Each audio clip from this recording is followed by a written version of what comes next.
everyone, so it's Hearth and welcome back to my channel. So on today's video we are going to be doing a Brighid offering ritual.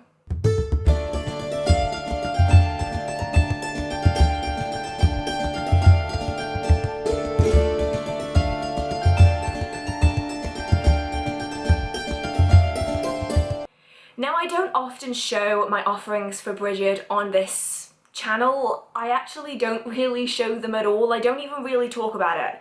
And it's because mine and Brighid's relationship isn't so much an offering-based relationship. So she is my patron deity, so I have two deities and Brighid is my patron or matron depending on how you want to describe it. And we have a system in place where she is very much a watchful eye. She is always there, but she is never actively present unless you really need help. So she's there as a mothering figure, just kind of letting you go through life, and if you really need assistance, then do you petition to work with her, and that is what I have done today.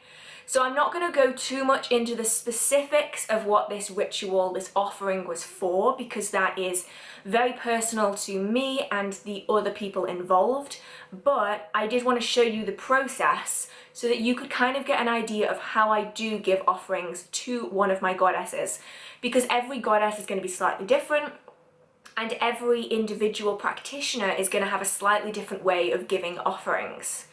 So this is what the video is going to be about today. I'm going to pass you over to past self, because I can see it just in that corner. I can see the candle going, and I can show you exactly what goes on when I do one of my offering rituals to Brighid. Now I do want to just quickly say that my offerings to Brighid and my offerings to Ceridwen are different. I utilise different items in different ways when I'm working with Ceridwen than I do when I'm working with Brighid. So they are different, but this is just kind of one method of giving an offering to a deity that I thought could be useful for anyone that doesn't already do that or doesn't know how to do that.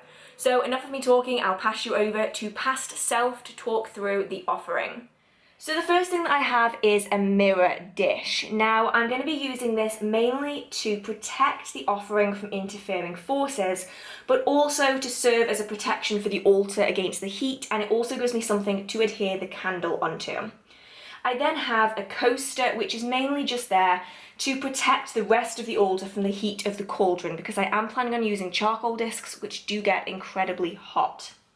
Next we have the cauldron itself. This is just a small ceramic cauldron, and inside there is some sand and a lot of ash in there at the moment. I then have a goddess candle. These are the goddesses that we make and sell on the stall. I've chosen red to represent Brighid, so that is going on here as well. I then have a charcoal disc, charcoal tongs, a Brighid oil, a Brighid loose incense, and a set of trusty matches. I could use my lighter, today I'm using matches. So I will say that before we get started, the only thing you can't see is the petition. I have written a petition to Brighid. It's currently underneath the mirror plate, and I'm not going to let anyone see that. That is just between me and Brighid.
So that is the offering. I'm just going to allow it to burn down. I'm looking at it now, the candle's still going, but the smoke has gone out. So essentially what I do now is I let the incense completely put itself out naturally. I don't cover it, and I also haven't added any more onto it, because that did, I'm not sure if you're going to be able to see it in the clip, but that did fill the room with a reasonable amount of smoke, and it's really beautifully scented my entire house. And for reference, because I know I'm going to get a bunch of comments about it, yes, I do have good ventilation. So I'm not sure if you're going to be able to hear it in the video, but there was a hailstorm going on whilst I was doing the offering. It kind of started as I lit the candle, which is a bit strange, and I actually left my door open so the smoke could vent out without filling the room or the house. So I do have good ventilation going on. Don't worry guys, I'm safe when I'm doing this stuff. But now I'm just going to let that goddess candle just fizzle out to nothingness. I might have to snuff it out in an hour or two because I am going to my family's house tonight. So I might have to snuff it out, but I'm going to try and let it burn for as long as possible. And then as and when I can, if there's any left, I will continue to burn the candle till it's completely gone. And then I will likely keep that petition on the altar for an extended period of time. So at the moment, I will likely fold it up and put it inside the little goddess that's at the side of the altar, and I will leave it in there till the intention on the petition is no longer required, and then I will dispose of it, likely by burning it in the same cauldron that I did the incense offering in. So that tends to be how I do my offerings for Brighid. Everyone is going to be different. Every person that follows Brighid is going to be different. So yes, that tends to be how I do it. Now, I know I'm going to get a bunch of comments on this video, and it's likely that anyone that's going to leave one of these comments has not stuck around for this long, but I feel as though I need to put it in. So when I'm referring to Brighid, I refer to her as Brighid. Different people that work with her will call her different things depending on which aspect of her they are working with. So some people will refer to her as Breed, some as Brighid, some as Brighid, some as Brighid, some as Brighid. It really depends on the person, and I've now spoken to enough people that follow Brighid and have her as their patron, matron, whatever you want to describe it as, and almost every single person I've spoken to refers to her in a different way. And that way is decided upon by the practitioner and the goddess, and no one else outside of that relationship has the right to tell anyone that they are calling the goddess the wrong thing. I'm going to put that in there because every time I mention Brighid, I get told that I'm saying it wrong, and the reality of it is that I've come to an agreement with Brighid that that is how I am going to refer to her as, just as some people will call her Brighid or Breed or Brighid. People always refer to deities as different things, and that is entirely between them and the deity in question, and that's all I'm going to say on the subject. I just feel like I'm going to put it in. So I really hope that you enjoyed this video. I really hope that it was useful to any of you out there that were curious about how I left offerings for Brighid, or how you could leave offerings for your particular deity. Every single person is going to have a slightly way of doing it, and sometimes it changes depending on the season or the deity in question. So definitely do your research, check out your own deity, see what they like to be offered, and then go with your gut instinct when it comes to offerings. But I did want to show you mine just to kind of give you an idea of how someone might leave an offering for a deity, or in particular Brighid.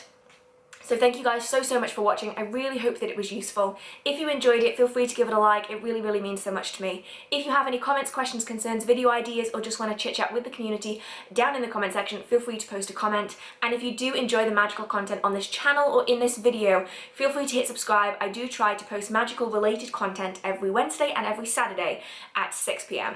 So hopefully you guys have a marvelous magical day. I hope that all of you are safe and well, and I will see you in the next video.